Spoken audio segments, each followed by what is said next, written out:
And what immediately makes HumanCo interesting is your background. You're an ex-hedge fund manager.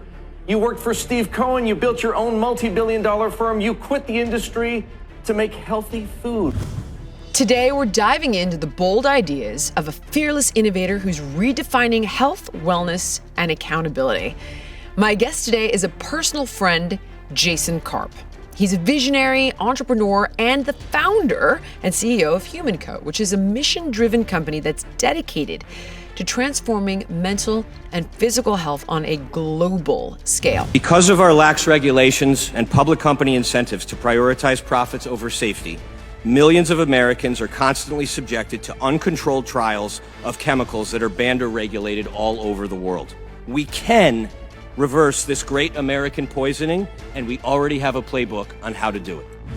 Jason's brilliance in data interpretation propelled him to the heights of Wall Street, where he managed billions as a hedge fund prodigy. However, after a personal health crisis threatened his vision, and he literally almost went blind, it led him to leave that career and channel his analytical expertise. How can people cure themselves of diseases that are seemingly incurable, like I did with my eye disease, into the world of health and healing by embracing ancestral nutrition and exploring the transformative potential of psychedelics. When you compare some of these psychedelics in the clinical research at these universities, when you compare the efficacy of these things to like SSRIs, Right. it's magnitudes more effective. Jason not only cured his condition, but also discovered his life's true purpose. And today, he talks with us about his journey and his work exposing the harmful practices of the food industry. A $3 cheeseburger shouldn't exist.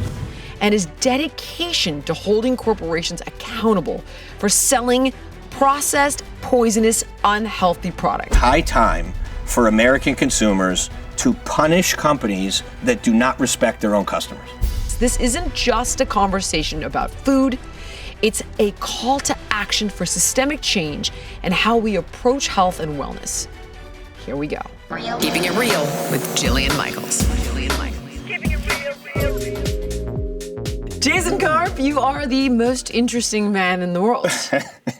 Welcome to the show. How are you? I'm good. the traffic is unbearable, and I'm very happy I don't live here. It sucks here, huh? Yeah, it took me an hour and 20 minutes to go 18 miles. Oh, yeah. I mean, there's a million reasons to leave. And, Yeah. you know, we've both found them.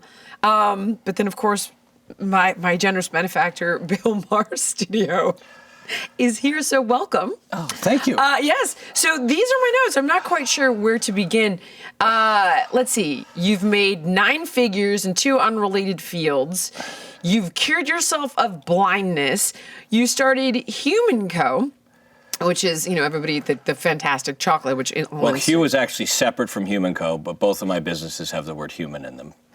But that's okay. Hugh we sold, HumanCo was the second chapter, but we can come back to that. Always something else to learn. Okay. All right. And you are currently the face of the Fruit Loops movement. Yes. That has dominated the media. So I don't know when I'm going to be able to get this up, but nobody will have missed this by now about the frickin' carrot coloring versus yellow number 5 and so on. That's you. We met at the Senate hearings, Yes. sat next to each other in our impassioned soliloquies, and have subsequently... Right next to each other, All actually. right, Yeah. which was fated. And then I was able to pick your brain about psychedelics, which I did not happen to mention my other talking point, my major, quote, Dark Night of the Soul episode that led me to psychedelic therapy and philanthropy about that. You are also a self-proclaimed expert in UAPs. If you hadn't accomplished everything, and you've been testifying to different, Texas? Texas Senate last week, yeah. Yeah, that was about Kellogg's and about the difference in the regulatory policy of ingredients in the U.S. versus ingredients in every other country. Oh, I forgot. And you've gotten me hooked on nicotine with nicotine gum. Okay. Which I think is okay so far. Yeah, nicotine has a couple drawbacks, but it's actually a lot safer. It's the You're telling me that part now? the delivery of nicotine is the cigarettes are terrible. Okay. But yeah, nicotine itself as its own compound it's addictive, but it's generally non-toxic, and it's quite an effective nootropic. Let's hope so. I'm hoping it enhances this interview, so Yes. you'll be far more impressed with Yes. my interviewing skills, since it's not my first trade, if you will. Okay, hold on. This actually was the thing that I initially instigated this interview regarding studies. We were in a room with a host of other health experts talking about different studies. You went on to kind of, not allude to, you told me, but in a very limited capacity, how the research is completely manipulated. I didn't even get a chance to talk to you about that. Yeah. Okay. It's not that it's manipulated.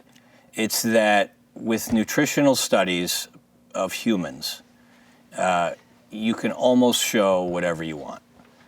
And this is why for our whole lifetime we've heard eggs are bad, eggs are good. Fat is bad, fat is good. Yes. And red wine is bad, red wine is good. Resveratrol is neutral, resveratrol is great. And Collagen's bad, collagen's good. yeah, it's Not bad, but it doesn't work the way they say it does. My original background when I first started working was as a empirical trained data scientist. They used to call it, I was originally used to call it a quantitative research analyst, but now they call them data scientists, where everything was based on data. And in certain areas, like physics and chemistry, and what they call hard sciences, traditional scientific method works very well. But when you start dealing with softer sciences, things like economics, things like psychology, things like nutrition, it's much harder to prove without a shadow of a doubt that something is real or not, or something is, damaging, or something is good for you or not. And the reason with frustrating. And Okay. I've been looking at nutritional studies for 20 years, and it's the reason why it's so hard. A few things. First off, with humans, you're not allowed to do a traditional controlled scientific experiment where you subject one group to a known problem and then you subject the other group to a not known problem. You give the rat a disease or something. You could do it with animals, but you can't do it with humans. So I see. Ethically, you're not allowed to do that. Understood. So it doesn't exist. The bigger problem with nutritional studies, and there was a very, very famous study that came out over 20 years ago that was called the sort of infamous China study, which basically posited that when the standard of living started to improve in China, they started consuming meat. And when they started consuming meat, they posited, or they showed, that things like modern Western diseases and cancer started to go up. And so there was this whole movement of veganism because of the China study. Oh my gosh, of course, I remember this. Yeah. This is years old. Yeah, this is over 20 years ago. Yes. The problem when you do those kind of studies is what they do is these are generally epidemiological studies where they look at groups of people and they try to kind of draw patterns. And the problem is it's very hard with humans to isolate the variables, because a lot of variables are what are called collinear, where they're, when you start eating more meat, you also start eating more fries. I understand. You also Yes. start eating more processed food. You Yes. also start doing things that are probably not as healthy. Related to the behaviors, it's like you start working out. Yes. But then maybe you also stopped smoking at the same time, and you Right, started that's a called health kick. You gave up soda. That's called the healthy user bias. So that's actually the opposite of it, which is when they take someone and say, hey, we're going to take you off of the standard American diet and we're going to put you on a vegan diet. And what happens is when people start doing that, they start adopting other healthier habits. Right. And it's very hard to extract the different variables. And they try to extract known variables like, are they smoking, are they not smoking, are they exercising, are they not exercising? But they can't quantify the amounts of these things. And they certainly can't quantify things like how much you're sleeping. Are you stressed? Are you not stressed? And there are a lot of variables that are impossible to measure. And so all of these studies have all of these other variables that are not necessarily causal, but they're actually correlated. Right, I get it. And so it's very hard to extract what is true and what isn't true. And so what's happened in the last 20, 30 years, there is a sort of a negative philosophy that's called scientism.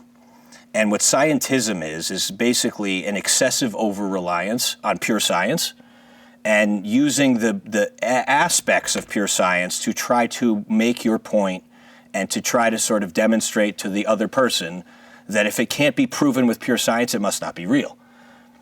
And that's just not like true in life. There's a ton of things in life that we can't measure, but it doesn't mean it's not real. We can't measure love, for example. It doesn't mean it's not real, right? And can you give 2 examples that I think would be relatable, and you tell me if I'm getting this wrong? Sure. To just try to show exactly what you're talking about. So if I looked at things like seed oils. Yes. I sat next to a doctor recently at some conference. He's like, well, the data still hasn't bore out with regard to these things being bad for you. And when my wife was like, I don't get it. It's a seed, like sunflower oil. Yep. I was like, it's not that, honey. It's the processing. It's how they're made. Right. It's so then how I they're made her made. watch a video. And it's like bleached and burnt and boiled in chemicals. Deodorized deodorized, and they extract it with hexane or butane, which is a petroleum derivative. And Jay, how does that go into an organic product is question number 1. Yep. But then my point, I guess, would be, so the data says it's fine. In fact, I've heard numerous scientists and Yeah. MDs, PhDs and MDs are like, well, the data says it's okay. Same with artificial sweeteners. And Casey, I had Casey Means on Dr. Casey Means, a bit ago, and she's like, well, Yeah. I don't know, Jill. I mean, for me, I don't want a man-made chemical in my body Yep. like aspartame. But the data doesn't show necessarily that it's bad for you. But Yeah. common sense would dictate it's horrendous. Well, there's a few things that these studies generally don't take into account. So the first thing, they don't take into account cumulative compounding effects. So Got it. they don't take into account if you eat these every single day for 5-10 years, because we don't have a way to track that. And a lot of these studies, and then the other thing that people push back on, and why the cumulative aspect is relevant, is a lot of scientists will push back on the quantities in animal studies. So they'll say like, oh, you're feeding animals 100 times what you would feed a human. And there are plenty of studies, by the way, that show seed oils are bad. There's also plenty of studies that show that they're fine. And so what a lot of the hardcore scientism people will rely on is that it's not conclusive. They're not denying that they're, like in the case of food dyes, which is obviously one of the things that I've picked on, it's not overwhelmingly conclusive. And what they cite is that they'll use cigarettes as like the gold standard of conclusiveness. And in food, there's literally nothing that has that level of conclusiveness as like what cigarettes have done over 20, 30 years. Really, even if we got into things like glyphosate No. or Yeah. No, I mean, because like, again, there's plenty of people that are paid... Forever chemicals. The glyphosate example, there's plenty of people that are paid for by Monsanto that will say that glyphosate in very small doses doesn't affect humans. very small doses. So dose-dependent conversation. Yeah, but again, thimerosal. but then it doesn't take into account in 1970. the cumulative effects, and it doesn't take into account how those cumulative effects begin to affect the body over time. Okay. And things like cancer do not come out of nowhere. It's not like you have a little bit of glyphosate and you have cancer the next day. These are all cumulative biological processes that take a lot of time to show up in terms of cellular damage, DNA damage, inflammation. And then the other thing that's really, really hard to do with human studies is there's so many variables that interact with each other, right? So you've probably heard of people like George Burns, who lives to 100, and they smoked every single day before they died. And then Sure. people are like, oh, that guy lived to 100. Yeah. Warren Buffett drinks a can of Coca-Cola every single day, and, you know, Donald Trump beats McDonald's. he's 95, right? hell? So there's obviously a genetic component, which is well understood, but stress is a massive component to how these things actually manifest and present in the body. You could take two identical twins, and you could subject one to massive chronic stress, and you could take another and have them have a beautiful, happy, easy-going life, and you give them the same diet, and they will have dramatically different health outcomes. And so, or you just subject one person to sleeping 4 hours a night and the other person to sleeping 8 hours a night, they will have dramatically different health outcomes with the exact same diets. So that's why this stuff is such a, I think, like a false rabbit hole to get caught in.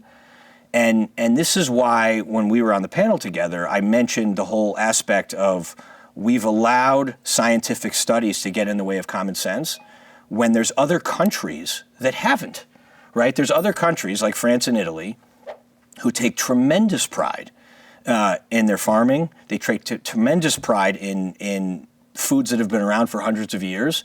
And they're just like, they immediately banned cellular-based meats, meat that you grow in a petri dish, in a bioreactor. And they're just like... Wait, hold on, sorry. What actually is a bioreactor? So cellular-based meats, which was this concept... Is this a Bill Gates thing? Yeah. Okay. And this is a very long rabbit hole that we don't have... Give me a... We don't have time to get into. But basically, the concept of where it came out of was a noble concept, right? Which was, we don't have enough land for the amount of U.S. meat consumption. We don't have enough land to devote to all of the meat consumption, and that it shows that when you feed all these cows, all of this... Deforesting the Amazon. But it really came from kind of a global warming carbon issue where cows that are fed non-natural diets, particularly of corn and grain, they fart a lot more than cows that are fed grass. Got it. And that creates a lot of CO2, and that contributes to global warming. And, so a lot of this kind of came from, cows are a very inefficient calorie source, and we're devoting a lot of resources to that, and it's contributing to global warming and yada, yada, yada. So if we could basically clone the genetics of the cow and basically use the technology, and this technology was developed originally for replicating muscle cells for human use, if you need to graft on flesh inside for organs. You can actually grow organs in a petri dish. When we talk about success in the health and wellness space, people usually focus on the product. Maybe it's killer protein powder, a sleek activewear line, a smart home workout program. But what most people don't realize is that the real magic often happens behind the scenes. Take some of your favorite brands like Alaya Naturals, Skims, or mine, for example. Yeah, we've got the products and the hype, but we're also using something that makes the selling part smooth and seamless. That business, the behind-the-scenes business, is Shopify. And nobody does better than Shopify at selling. Home to the #1 checkout on the planet and the not-so-secret weapon, Shop Pay, which boosts conversions by up to 50%. That means fewer carts get abandoned and way more sales actually go through. So if you're serious about scaling your business, your commerce platform better be ready to meet your customers where they are online, in-store, in their feed, and everywhere in between. Because businesses that sell more, they sell on Shopify. Upgrade your business and get the same checkout Alaya and Skims use. Sign up for your free $1 per month trial period at shopify.com/Jillian. That's shopify.com/Jillian, all lowercase. One more time, shopify.com/Jillian to upgrade your selling today. You know what no one talks about enough? How hard it is to find a push-up bra that actually gives you a lift without making you feel like you're wearing body armor. For me, most push-up bras have been bulky or stiff or honestly just not flattering. But then I tried the Skims Ultimate Teardrop Push-Up Bra, and I'm telling you, it completely changed the game for me. I have a smaller chest, and instead of that overly padded, unnatural lift, this bra gives me the shape I wish I was born with. It lifts me up and my mood the second I put it on. The technology is next-level comfortable, smooth, and supportive in all the right ways. Seriously, I've been reaching for it every single day. And the great news is that it comes in every shade, from nude to black. So guys, shop Skims Ultimate Bra Collection and more at skims.com and Skims LA flagship on Sunset Boulevard. After you place your order, please be sure to let them know I sent you. You just select the podcast in the survey and then select my show in the drop-down menu that follows. All right, real talk. I have spent so much time perfecting my skincare routine for my face, but for years I neglected my neckline. How did I miss this? Because the skin on your neck is thinner, more delicate, and honestly, it shows age faster than anywhere else. And that's why I was so excited to try Go Pure Tighten and Lift Neck Cream. And let me tell you, it did not disappoint. After just one use, my skin felt so soft and hydrated, I literally caught a glimpse of my neck in the mirror, and it looked visibly more hydrated and smooth. I am obsessed. It's now a non-negotiable step in my routine, and the best part is that GoPure's products are packed with clean, effective ingredients. There are no parabens, no sulfates, just science-backed skincare that actually works without costing a fortune. Tighten, lift, and restore elasticity in your neck because your skincare routine shouldn't stop at your jawline. And for a limited time, our listeners get 25% off GoPure with code KEEPINGIT at checkout. Just head to gopurebeauty.com/keepingit and use the code KEEPINGIT, and you're all set. And after you buy, do us a favor. When someone asks you where you heard about GoPure, tell them it was from our show. And this was like a really cool innovation. I mean, I've actually told my kids when they eat garbage, I'm like, I hate that you're doing this. I'm going to be so mad if you get... This was this was a cool innovation. Make you a new liver or something because you don't deserve it. Yeah, and if you need cereal, for example, it's like I've known this was coming down the road. You're telling me they can do this now? Right. So this has been around for a while, and then a few of the scientists who had used this for that were like, hey, we can use the same technology to clone flesh of a cow or of a chicken, and we can basically grow it originally it was grown in like a petri dish to prove that you could... So it's actually meat. I thought this stuff was like, it's not meat or impossible, whatever the hell Well, that's not. So Beyond Meat and Impossible Burger are not meats. Check, and that's crap. Yeah. Well, separate show. That's been that's fake. For quite some time. This is actual... Meat from a friggin' lab. Grown flesh in a petri dish without a physical body, without a heart, without an animal. See, Jason, here I'd be like, well, that's kind of cool. We're not killing anything. Yeah, right. It sounds pretty cool. Sounds right? cool. It sounds pretty cool. But then you cool. get into some spiritual questions, right? I'd rather do that than kill the cow. So let me pose it to you this way. All right. Okay. So if I took Jillian Michaels and I cloned you, that'd be unfortunate for the world. Okay, I cloned you, and then I grew a Jillian Michaels in a matrix-like pod that had no air, no gravity, no food, right? But it was an exact clone of you, right? Literally your full DNA So you're not clone. just making like the muscle, you're making the whole freaking cow? No, this is just a thought experiment. Okay. This is just a thought experiment. I'm with you. And I cloned you, okay? And you never had any of your experiences, you never had any of your workouts, you never had any of your, food and growing up and all that stuff, and I cloned you in a matrix-like pod, right? Would that be the same Jillian as this Jillian? No. Right? And would you want to eat, if you were a cannibal, would you want to eat that Jillian versus this Jillian, right? That definitely depends. And, well... Sorry, okay, come on, I'm going to be serious. I'm sorry, I'm following you. I think there's a lot of questions, and what I take issue with, and actually Dr. Mark Hyman took issue with when they were coming out with the lab-grown meat, what Dr. Mark Hyman posited, I was in a closed-door conference about this, where Mark Hyman and I were like the two people raising our hands saying, like, we have a problem with this, which is these scientists would take the flesh that was grown in the petri dish and they would do these various tests on the amino acids, on the molecular breakdown of the meat, and they'd say, this is identical to this meat, right? But Mark raised his hand and said, there's a lot of things when an animal grows that you can't measure, or that we don't measure yet. We don't know what goes into when an animal turns into an animal. There are other aspects of what goes into the making of that animal that we may not be able to measure, that's as simple as saying, like, they have the same DNA, they have the same, mass spectrometry or whatever tests we have. And so there's a lot of things that go into the making of an animal, presumably that comes from God, that we can't measure. And you start playing around with things that, because we think we're our own gods now, we start playing around with things where we just presume that if we can measure it, it must be the same. And there's plenty of evidence that there's a lot of things we still can't measure. Okay. And just because we can't measure it doesn't mean it's not real. I got it. Right? So, for example, in health, the most common thing we have no idea how it works is the placebo effect. Right. We have no idea today, with today's everything, today's science, today's technology, we have no idea how the placebo effect works. But we know it works, and it's in every single scientific controlled drug trial. And that is a very mysterious thing.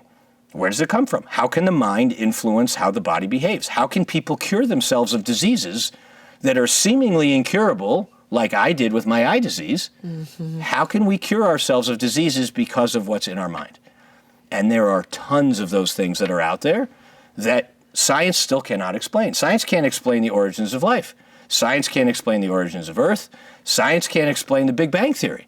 When I was growing up, the Big Bang Theory posited that the entire universe was created 5 billion years ago. Right. Today, that number is 14 billion. I thought and it used to be 5 billion. I thought it got longer too after that James Webb telescope. Yeah, by the way, 9 billion year difference is a huge difference. Right. We have no idea what we're talking about with a lot of stuff. Okay. So that's like the basis. And so I think the way Europe approaches it, which is what we talked about on our panel, is they say if this isn't something that's food, and this isn't something that humans have been eating for hundreds of years or thousands of years, and it's something that we have to synthetically make in a laboratory that has no connection with nature, none, maybe we shouldn't eat it. And I think that is actually a very healthy attitude, instead of just presuming, which is what America does, that with all of our marvelous technology that we can create stuff in a laboratory, put it inside of our bodies, and just presume that it's going to be fine. Okay. So here let me push back on you. Jason, and this is a legitimate pushback here. Sure. I'm not just playing devil's advocate. I've had many debates. I'm sure people are far more adept at this type of psychological yes, go. warfare than go. me. Shoot it. Okay. Shoot.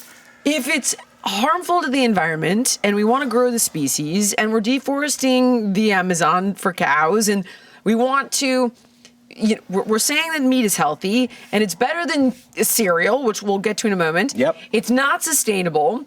Why would you stop scientific progress? And you're positing it's unhealthy. You don't even have proof it's unhealthy. Yep. Is there any scenario where we could get to a place where you might be on board with that? Would it be like we got to feed that to friggin' mice for 30 years, but even still, it's not a human? Like, I am all for technological progress as it relates to helping us work with nature for us to eat. So, for example, I see. I'll give you an example. So that's the gold standard for you is like within like regenerative farming. I think we should be spending far more time on improving natural farming methods, and I can give you all the pushbacks on that one too. I understand. But I think, like, for example, there's some great AI that's come out in the last 5 years that historically, when farmers want to use pesticides on crops, right? And if you use pesticides on crops, you dramatically improve crop yields, you dramatically improve, the economics of a farm. Sure. Like, this is why this stuff happened. Mm-hmm. But in the old days, they literally the term was crop dust, where a plane would just go and just spray it on everything, right? And it would poison everything, including the soil. They now have some technology where they have these machines that are on like the farm equipment, where it uses AI to spot, using like pattern recognition, what a weed looks like versus what like the corn looks like. And it will single-handedly, in a surgical way, spray a little bit of pesticide just on the weed and not on the corn. And it'll do it in a rapid fashion. And so you're able to actually dramatically improve the yields without destroying the soil. That's an innovation. That's awesome. Okay. And it's still consistent with the way in which we can live off of the land. Okay. Right? Yeah.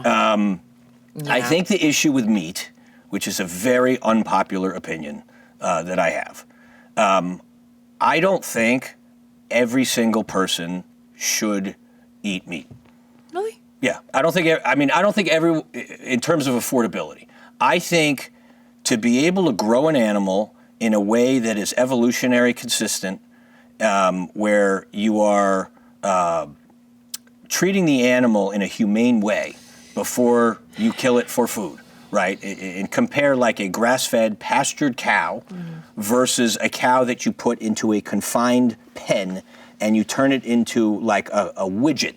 You're turn me into a vegan again. And you literally... I'm going to get anemia again. And you literally torture the animal for its entire life, which is the way most mass industrial animal agriculture works.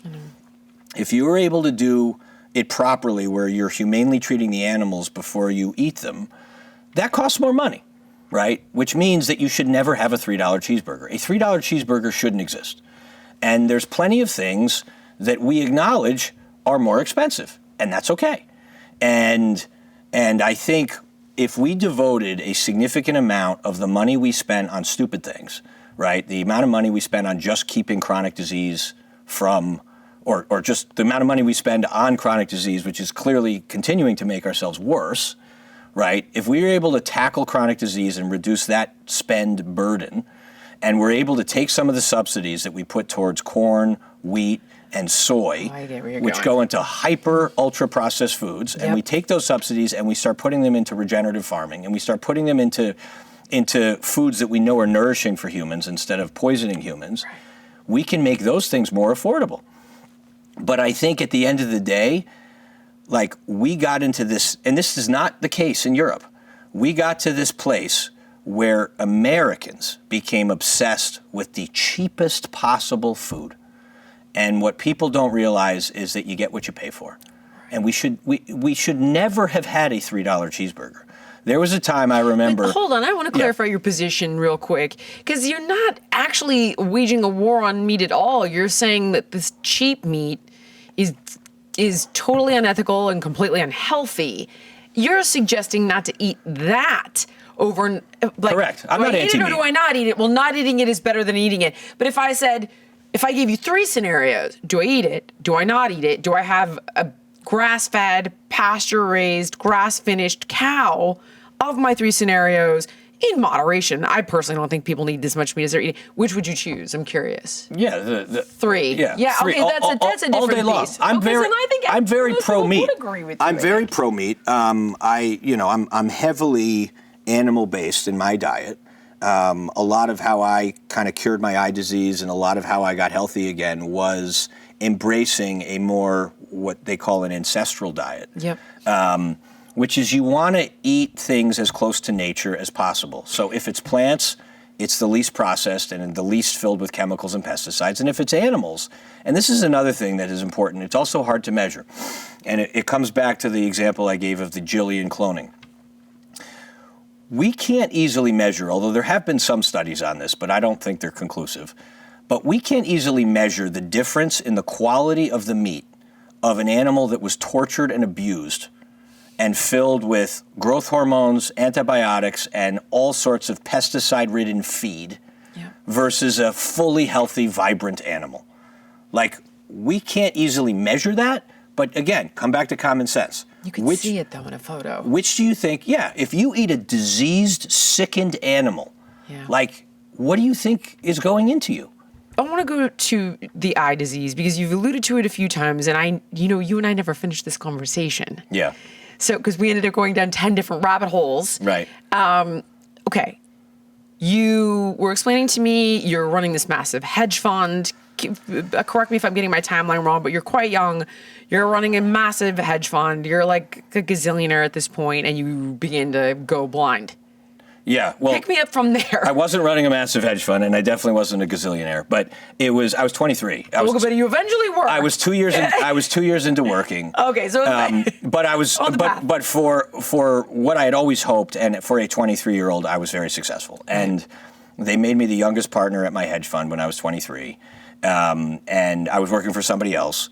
And on the surface, it looked like I was winning at life, but I was falling apart. And so the financial part was great, but my physical health started to crumble. I developed psoriasis all over my body. My hair was falling out in clumps, and I started going blind. And the various eye doctors that I saw, the ophthalmologists, I was diagnosed with a degenerative, incurable eye disease. It was very, very progressed, where I was already seeing double. And they said I had between 6 and 7 years before I was fully blind. And so I was looking at a future where I would be fully blind by the age of 30. And I was a Division I academic All-American athlete in college, and I always thought I was like healthy.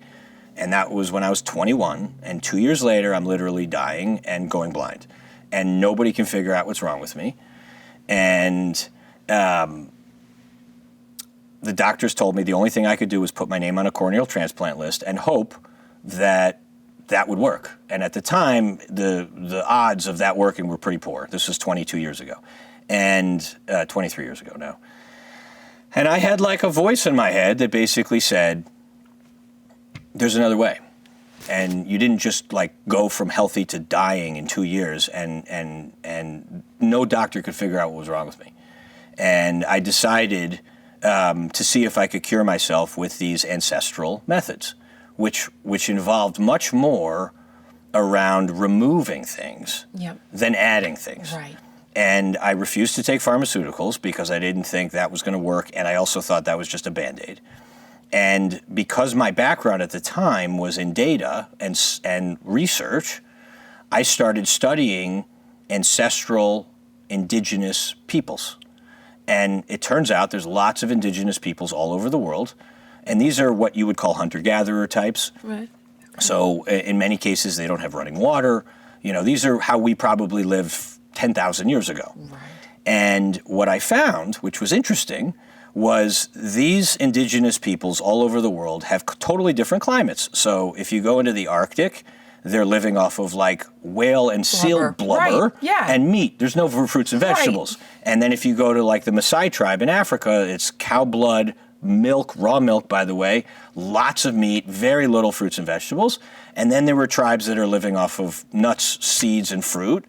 And they all, every single one, assuming there wasn't any outside influence from Western culture, there was no chronic disease, there's no obesity, there's no diabetes, there's no heart disease.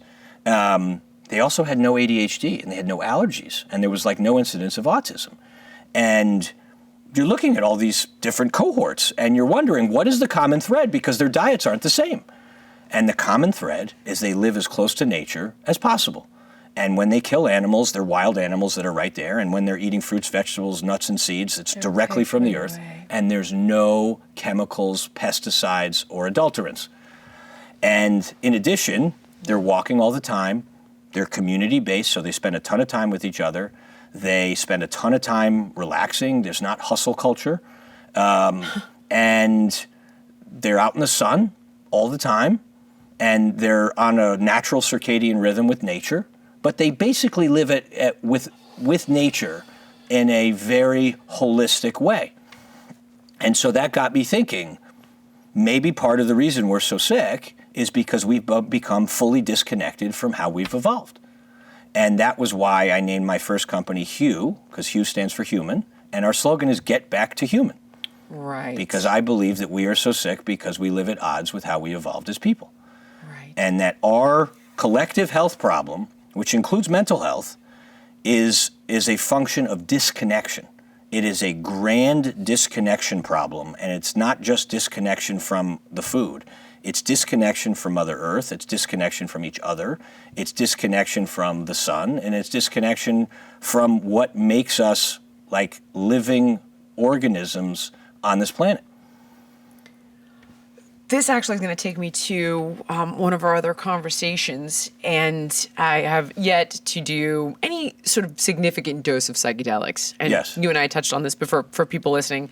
You know, like 17 years old, I took right, you did recreational psychedelics. Of God knows what. You did recreational psychedelics. You know, like I saw patterns in the cottage cheese ceiling of my studio apartment at 18 after taking, I think, 2 hits of ecstasy. And for the most part, I like to be in control. So, like, I never really, a few things when I was young. And I've danced around this conversation because of everybody I work with in health and wellness, and PhDs and health advocates and activists are all very knowledgeable about this subject matter. And, I told you, listen, I'm thinking of doing ayahuasca for the first time, and you and I engaged in this conversation. And our mutual friend, Brigham Bueller, I've had on the show, was like, you need to talk to Jason about this. I was like, wait, hold on. Wait a sec, wait. Jason, the hedge fund guy who also is a statistician who went blind but cured it. Now I need to talk to Jason about psychedelics. So I didn't see that one coming at all. Yeah. So So first, can you tell people how I got into it? Bingo, and then let's talk about it, because Yeah. it's definitely connected to your message without question. It is, and yeah, it saved my life. In 2016, at the height of my financial career, which is when I was running my own fund, we had just won New Hedge Fund of the Year, and I won all these awards. Jason. I had this. It was actually. It started when we went to this like award ceremony where it was like the hedge fund Oscars equivalent, and I won a bunch of awards at that thing, and I had been working like my whole adult life for this day. I knew there was a hedge fund Oscar. Yeah, believe me, it's not that interesting. It's not interesting. It's not interesting. It's just a way of Thank you, Warren Buffett. Yeah. Okay. And I walked off the stage, and my wife was there, and I'm holding like two of these trophies, and I said to my wife, I felt this like hole in my stomach, and I said to my wife, I said, I don't think I can do better than this. And she said, what do you mean? And I said, well, like, this is like the pinnacle of what you can do in this field. Right. And I just had like the best year of my life. I, made a crazy amount of money that year. And I said, I feel awful. I said, I feel like I got to the top of my mountain and there's nothing to see up here. Wow. And I felt this like despair. And then a few weeks later, my best friend and business partner of 16 years killed himself. Yes. And it was extremely traumatic for me. And I was in a world of extreme machoism, where men didn't generally share their feelings. We were never vulnerable. And I was like deeply depressed. And it got so bad that I actually got suicidal. And I didn't talk about it. I tried to raise the issue with a few people who I thought might be receptive to helping me, and they kind of gave me the, how dare you be depressed? Right. Like, you have all this, you have a family, you're pretty healthy, you have all this money, like, how dare you be depressed? And that made me even more depressed, and that made me even more ashamed, because then I felt like, why am I like this? I can't control it, and I was having night terrors because of my best friend's suicide, where I couldn't sleep for months, and every night I'd wake up with these horrific night terrors. And a close friend of mine, who I went to college with, was a survivor in the 2008 Mumbai terrorist attacks, and experienced extreme post-traumatic stress disorder. And he had found psychedelics, again, not in a recreational way, but in a fully therapeutic, night and day, therapeutic, medical way. Yes. As a way to deal with his PTSD. And I was like a Boy Scout in college. I think I smoked pot a couple times, and I ate like a bag of mushrooms once when I was a freshman in college. Right. But like, I stayed away from drugs. I thought these were drugs, and I was like very scared about it. And he said, I think it'll really help you. And I was so broken. And I was curious because this was someone I deeply respected. He was a very intellectual guy. And I said, okay, I'll listen to you. I'll try it. And he connected me to this amazing therapist in New York when it was super underground. And it was very hard to find and to figure out and to get there. And like, I felt like I was like committing a crime just by trying to deal with my suicidal depression. And my wife wasn't that supportive because of the drug part. She wanted obviously me to heal, but she was very scared about like, what is he doing? And he's going to take like mushrooms and like, that's going to help him. And so I went in, and the therapist was a brilliant guy who gave me a lot of background. He gave me some science behind it and why it works. And he's treated thousands of people over 25, 30 years. And I went in, and it's a very like proper setting where it's defined dosage, and you put on blindfolds, and they play music, and you go inward. And in that session, I was able to make peace with my best friend and his suicide. And when I came out of it, my night terrors were gone forever. Forever. And I like slept for the first time in 9 months. And it continued. And I thought like a week or two later after that, I said, wow, like this is the craziest thing I could ever imagine. It was one time, it was 4 hours of an experience, and I was like cured of that problem. And so I decided, and this is 2017 now, I decided to dive really deep into whatever was out there on psychedelics, You're exceedingly early to this, and I just, now it's like it's on Huberman and it's on, but to be clear, in each of the steps that you've mentioned of like the blindfold, the music, the going inward, this is all part of the protocol. Therapy, the protocol. Yes, right. It's very defined now, and they actually have this studied at many universities where they call it the set and setting. And the set is your mindset when you go into it, and that's very important. And the setting is literally the setting. Yes. Where you don't want distractions, you don't want like a party. This is a very specific protocol that has been established now across a variety of different universities. So now it's accepted as a modality, and it's really, really effective for veterans.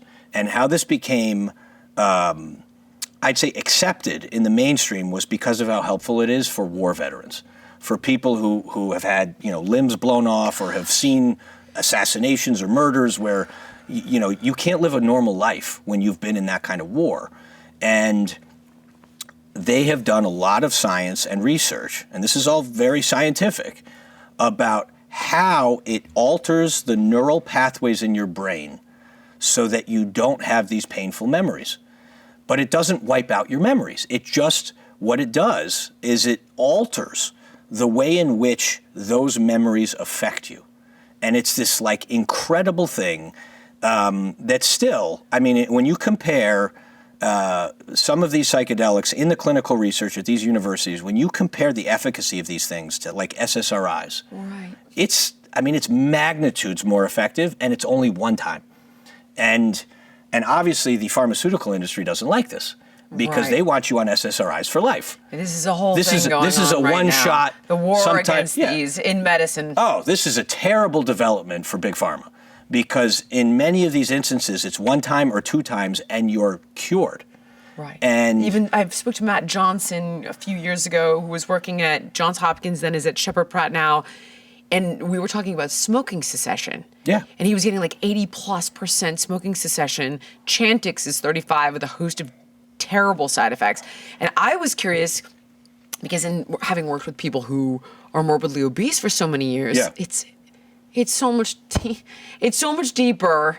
Than some of the stuff that is affecting the average guy with dad bod.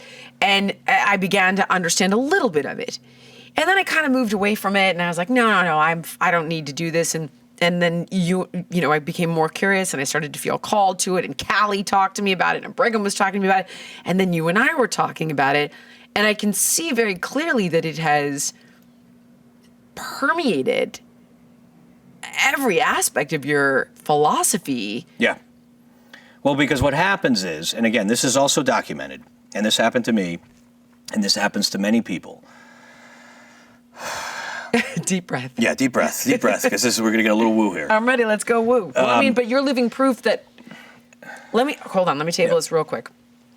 When I look at all my friends who have done it, let me throw this out there, and Callie has told this story publicly, so I feel okay telling it. So Jason and I are both friends with Callie Means, a big activist in the health and wellness space. Callie and Dr. Casey Means, who's out there very prominently now, their mother dies of pancreatic cancer. He's a lobbyist. She's a head and neck surgeon. Both, they would argue, part of the problem at the time with healthcare. They walk away from it all, take a massive dose of mushrooms, have a vision that they're going to change healthcare in America. And then they do. Here we are. And then they do. So I was like, okay, hold on. Is that what I was missing to be super effective, was this massive dose of mushrooms? And I've heard the same stories from people like Brigham and people like yourself. So my point is that it might sound a little woo, but with every single person that I know in the space, I'm like 10 steps behind you guys. I can drink 10 cups of ayahuasca if I need to. Because you guys are living proof that you've tapped into something I've certainly missed. Yeah, I mean, look, there's a very academic, science-based book called The Immortality Key that I would encourage all of your listeners to at least read the summary of. Okay. It's written by a dear friend of mine named Brian Marasco. He's been on Joe Rogan like 5 times. Very academic. He's actually never done psychedelics. And part of the reason he's never done psychedelics is because he wants to be taken seriously on this topic. The Immortality Key, basically, and again, it's a very dense book, so maybe just read the summary, but it basically shows with the most archaeological proof that the ancient Greeks all used psychedelics as a way of rite of passage before leaders became leaders, like Socrates and Aristotle and Plato, and a lot of our modern foundations of society, like democracy, came out of ancient Greece. And this whole book talks about how psychedelics was a critical part of how they were able to tap into something that was inaccessible in regular life. Okay. And it's a very academic book, but it's a brilliant, brilliant book. And what happens to a lot of people, and depending on how woo you want to go, woo. What happens to a lot of people, I laid the foundation. What happens to a lot of people go there.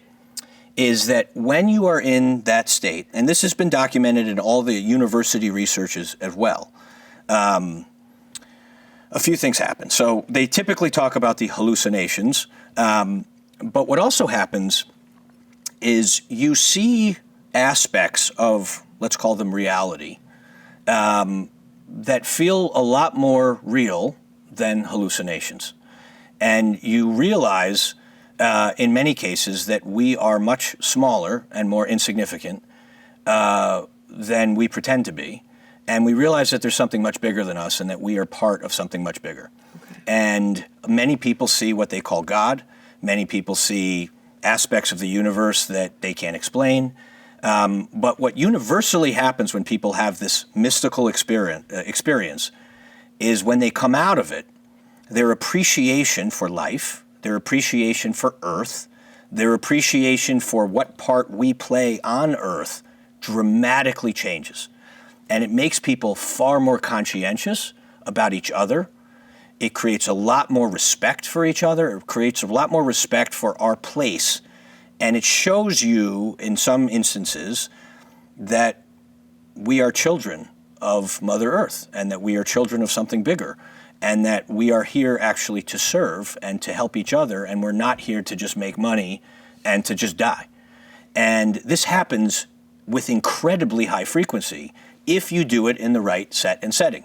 And the way that the ancient Greeks set it up was that it happened basically every time, and it was a precondition for leaders to do this because it made them far more compassionate and understanding leaders when they understand the human condition in this profound way. Yeah. The woo interpretation, which I actually believe, having spent a ton of time on this, which most people will not believe unless you've experienced this. So this is one of those things that you cannot believe it unless you experience it. I understand. Is that what we believe, so there's this notion called materialism, and it's not like that you like to buy stuff. Materialism is basically that we believe that the only things that are real are things that fit into our five senses. So if we can't smell it, taste it, touch it, see it, or experience it, it's not real. Right. And the way we know that materialism is false is because other animals have different senses than we do. Right. Okay. Bats have sonar. Yeah. They see the world very differently than we see it. Their dogs can hear sounds that we can't hear. There's a lot of things that we think this is our full reality that is not our full reality. It's only our reality in these five senses. Right. Okay? And they know this because they can sort of generally see the way that other animals, we can't obviously get into the brains of the other animals, but animals consistently surprise us in a lot way. I mean, dogs can smell like a gram of some drug in car paint or something. But like dolphins can tell if you're pregnant, for example, right? And they know this. And so like, there's all sorts of things that we can't explain. Yep, I got it. But like, it's a different reality. Yeah. And so and I can refer you in your show notes to some podcasts with scientists, okay? This is all science-based, who have posited that our brains are not actually blobs of flesh that do computation, that our brains are actually more like transceivers, where we receive information from something else. And that when you do psychedelics, it basically reduces the filters that we normally have on, and it allows us to perceive aspects of what is that we normally cannot perceive when we are in our regular waking state. And that is why, and they've done studies with this with one psychedelic compound called DMT, and that's the one you talk about with the machine elves. But, oh God, yeah. But they've done clinical studies with DMT. Okay. And DMT is naturally secreted by the Hold on, I have to preface the machine elves thing. I feel like we need to tell. So there's different plant medicines. So there's this one type that people are doing, DMT, and there's this common theme that people are seeing machine elves and going to a parallel universe. And the weird part is that so many people are seeing the same thing and the same location, and it feels like they've been there a million times before. Correct. Yeah, it's freaking bizarre. Correct. Okay, sorry, go ahead. And Jay. so they have studies on this now where they're giving people who are not near each other and they're not talking to each other the same medicine. Yeah. And these people see the same things. Yep. This also happens with ayahuasca. People always report seeing Mother Aya. I'm good with that. Yeah. The Michelle Yeah. thing. I'm not there for it yet. The point is, the point is, I'm here with it. there's enough evidence that there are realms that we do not perceive in normal waking consciousness that under certain altered states, we actually perceive. Right. And there's enough evidence over thousands of years, and every culture going back thousands of years used some form of plant medicine to achieve and activate these higher realms. And so in these other realms, this is where people confront the fact that there is something bigger than us, like God. And people have different terms for what this God is. Some people call it source, some people call it God, depending on your religious background. Of course. But it is undeniable to people who have experienced this that there is something greater than us. And there is something that is a creator. And there is something that is behind us, and why we are so magnificent and complicated. And even Huberman talks about this.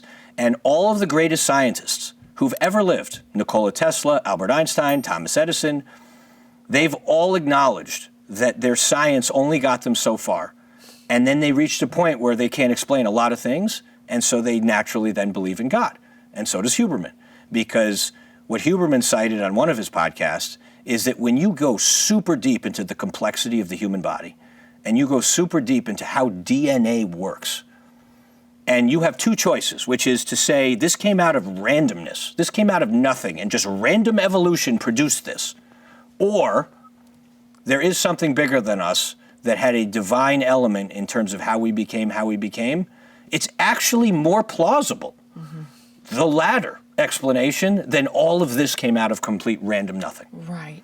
And the psychedelic renaissance that has been happening has also been deeply connected to the awakening that we're having with big food, that we're having with society, that we have been suppressed, and that we have been the information has been hidden from us.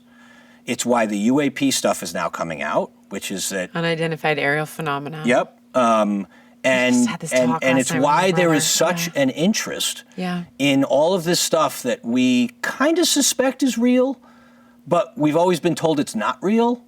And now people are finally waking up and they're like, wait a minute, like this actually gives me more comfort that there's something bigger than us. Well, the freaking Pentagon is like, okay, there are these things, we don't know what they are, they're not ours. Yeah. It's been a while. sorry for misleading you. And there's plenty of conspiracy theories that are conspiracy theories, right? But this is not one of them. Yeah, but you've got this is not one of them. Every government, it's at this point now, you've got multiple congressional hearings, numerous eyewitnesses, you've got, nevertheless, that's a whole separate beast, but... So the psychedelic renaissance, I think, has been happening for a reason, which is that we acknowledge as a species that we have been getting paid to poison and harm each other for 50, 60, 70 years now. Has it been all of human existence, though, Jay?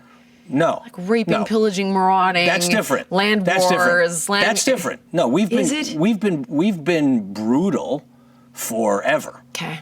But where we are now, where we're like, and maybe this is just like a more civil way to do it, but it's modern day warfare. But what bothers me so much is that capitalism, which again started with, and I was a capitalist, capitalism, which started with great intentions, has created a society where people have become literally enslaved. People are the sickest, the most depressed, the most infertile we've ever been in human history. And people are deeply, deeply depressed. Yeah, they are. I mean, we're having a true mental health epidemic. Loneliness is the best predictor of early death. And loneliness is a better predictor of early death than cigarettes. There was a Yale study that showed that being chronically lonely is equivalent to smoking 15 cigarettes a day. And so what's happening is that people are now desperate to say there's something else that we're missing. And I believe that this psychedelic renaissance that is happening is a reflection of people's desire to be more of a truth seeker, to learn what's really reality and how to kind of get out of it. And people talk about like breaking out of the matrix. Yes. We're kind of in a matrix. Oh, completely. And we have to break out of it. In so many different capacities. And we just assume because we live in this modern, large, functioning, in quotes, functioning society, that everything works. But when you actually look at the condition of people, it's not working. And so people are desperate for change. And I think that's why the election was a landslide. I think that's why the Make America Healthy movement had such massive momentum, because these people are outraged. I mean, you said it. You said we're outraged. Yeah. And now the people are learning, like, wait a minute, they're actually knowingly putting this shit in our food when they're not doing it in Europe? Like, people didn't know that. People didn't know that. Why did you grab onto that, by the way? Like, you're again, I go back to each one of these subject matters, and I have you for a finite period of time, and I have to pick my kids up from sports, or we would have like a Rogan-esque 5-hour episode, and there will have to be a sequel here, because each one of these topics is a 2-hour show unto itself. But the funny thing is you've got this guy, he's like, you could be done. You could go retire on a beach. You started numerous companies, you know, and you're like, you know what? Yeah, the Fruit Loop thing. And Jason, I have to give it to you. It's the easiest tool to explain very quickly. Yeah, the problem. What the F is going on. Yep. And the fact that there's already a solution. Yep. It's like, but they're doing it over there. Yep. That's why I picked it. I didn't pick it because I think that if we get rid of food dyes, we're all going to get healthy all of a sudden. Right. Which is one of the like straw man arguments that the opponents have used against me. Yes, of course. The New York Times fact check was fantastic. That was amazing. But they're just like, ingredients. They're like, getting rid of food dyes is not going to make everyone healthy. This is crude oil and this is carrots, but it's the same number of ingredients. Right. My God, how the New York Times. Anyway, go ahead. I wanted to start with the most flagrant example of the symptom of the problem of our ultra-processed food epidemic in this country. And I felt like a lot of the other issues that I've explored for 15 years, like how much sugar should be in things and how processed should things be and how refined should grains be, like these are nuanced topics. Artificial food dyes is not a nuanced topic because there is no purpose for it other than it makes it really bright. That's it. And it cheapens the cost for the manufacturer. And kids like it better. And kids like the brighter colors better. And they already have a fruit juice colorant that works in other countries. And it's just so ridiculous that I knew in a congressional setting that if I picked something that was so ridiculous, where there's no counter argument, it would begin the conversation, and you have to start somewhere. Because it feels like it's too big of a problem.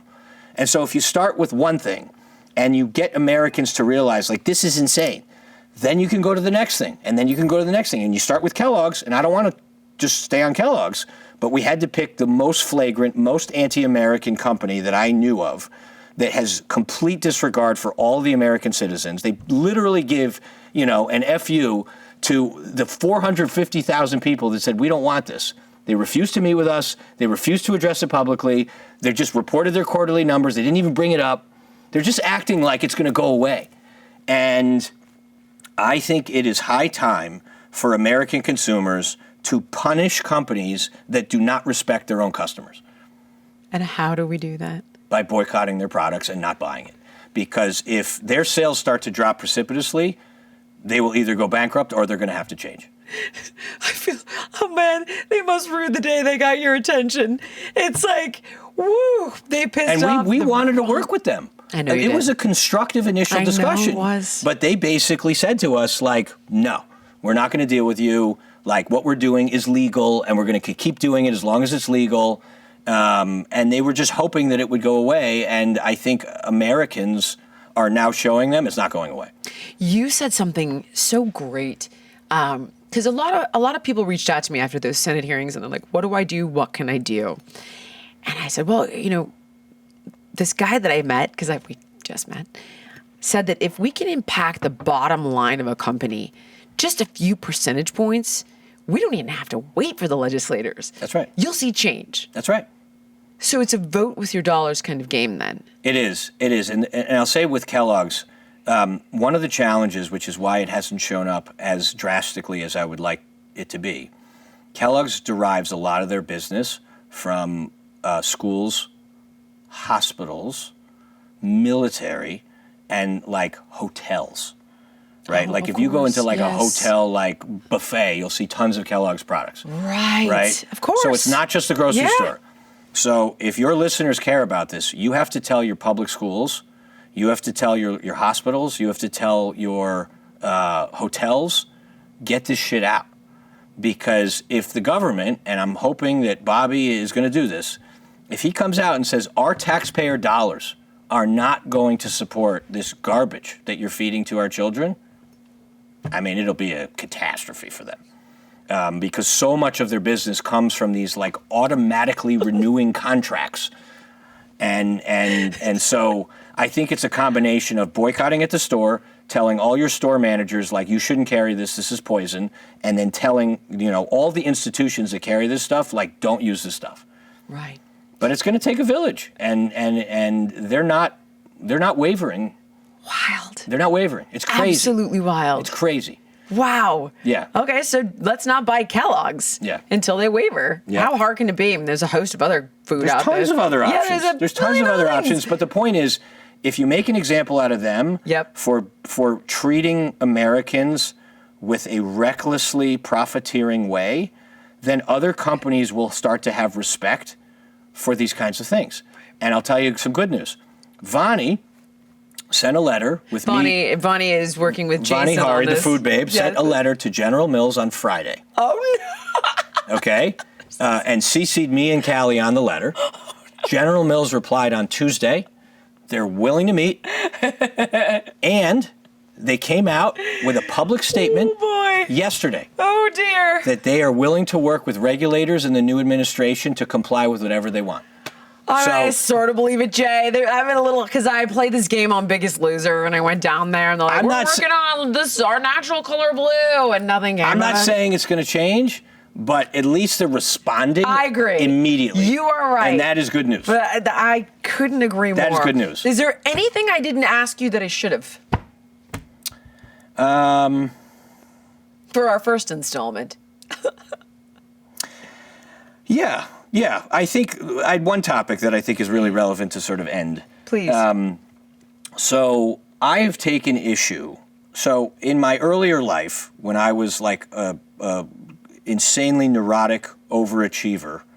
Because you're not an overachiever now? Well, I'm much more balanced today. I moved insanely neurotic. Yes. But there has been this movement in the last 5 years, 10 years of biohacking. Yes. And it has created a new form of neurosis. And this is being personified by Brian Johnson. I like Brian. And I haven't met Brian. And some of the things he's doing I think are amazing. I understand. He's lab testing foods. I think it's amazing. I want to give you the floor here. Go ahead. But there's a bunch of other people that are like that. I understand. Where, you know, I wake up at 6, and at 6:15 I cold plunge, and at 6:30 I do my sauna, and at 6:45 I eat my whey protein, and at 7:15 I do my fake meditation, and then at 7:30 I go through email, and then and their entire day is mapped, and it sounds awesome, because I used to do this, by the way. It takes one to know one. I see what you're saying. Yeah. And what happens is you give yourself no flexibility and you give yourself no grace. And it is a form of orthorexia, where you become so hyper neurotic about doing everything perfectly. And like, oh my God, I didn't get to bed at 8:30 and I'm going to ruin my day tomorrow. I see. And what people don't realize, which I learned the hard way, is being excessively neurotic and stressed will overpower everything else that you're doing. And that there needs to be flexibility in your life. Yeah. And it's okay to have flexibility. It's okay if one night you stay out till 11 on a weeknight by accident because you're with a friend. Yeah. It's okay if you accidentally eat some seed oils. It's okay.